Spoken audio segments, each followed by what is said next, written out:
अनंत गर्जेच्या जुन्या प्रेयसीचा जबाब वरळी पोलिसांनी नोंदवलेला आहे। 2022 पासून माझा आणि अनंतचा काहीही संबंध नाही असा जबाब हा संबंधित महिलेने दिलाय। गौरीला घरी सापडलेल्या कागदपत्रांमधील बद्दल मला काहीही कल्पना नाही असं या महिलेने सांगितलंय। अनंतच्या शरीरावरती असलेल्या जखमांबद्दलही मोठी माहिती समोर आली आहे। अनंतने खिडकीतून आतमध्ये प्रवेश करताना त्याच्या शरीरावरती किरकोळ जखमा झाल्याचं समोर आलंय। अनंत गौरीला घेऊन पोद्दार रुग्णालयामध्ये गेला तेव्हा ती मृत झाल्याचं कळताच त्याने स्वतःचं डोकं भिंतीवरती आपटण्याचाही प्रयत्न केला होता। पोद्दार रुग्णालयामध्ये अनंत स्वतःला मारून घेतानाचे फुटेज हे पोलिसांच्या हाती लागलेले आहे।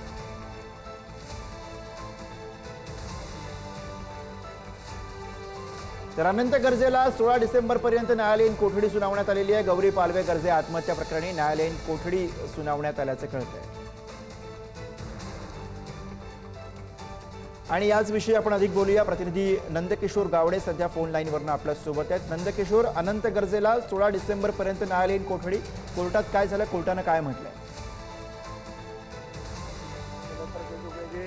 रिमांड आहे ते खरं तर कोर्टासमोर मांडण्यात आलेलं आपल्याला पाहायला मिळतात। त्यानुसार मागच्या रिमांडमध्ये सुद्धा मोठमोठे जे खुलासे आहेत ते झालेले आपल्याला पाहायला मिळतात। आज पुन्हा एकदा अनंत गर्जे याची जी पोलीस कोठडी होती ती संपलेली होती आणि पुन्हा एकदा त्याला कोर्टामध्ये हजर करण्यात आलेलं आपल्याला पाहायला मिळते आणि कोर्टानं 16 डिसेंबर पर्यंत जी न्यायालयीन कोठडी आहे ती सुनावलेली आपल्याला पाहायला मिळते।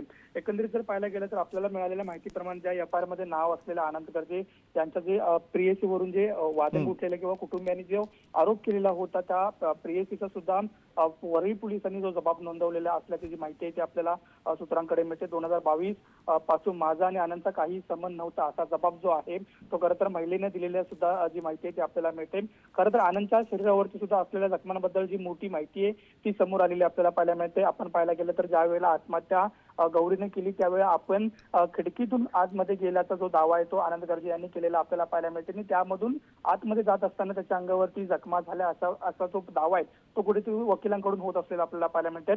त्यानंतर ज्या ठिकाणी पोद्दार रुग्णालयात अनंत स्वतःला मारून ज्या ठिकाणी गौरी गर्जेला नेलेलं होतं त्या ठिकाणी अनंत गर्जेने स्वतःला मारून घेतल्यामुळे काही जखमा झालेला होता आणि त्याचा सीसीटीव्ही फुटेज सुद्धा पोलिसांनी घेतलेला आपल्याला पाहायला मिळतं। एकंदरीत 16 डिसेंबर पर्यंत ही संपूर्ण न्यायालयीन कोठडी आहे।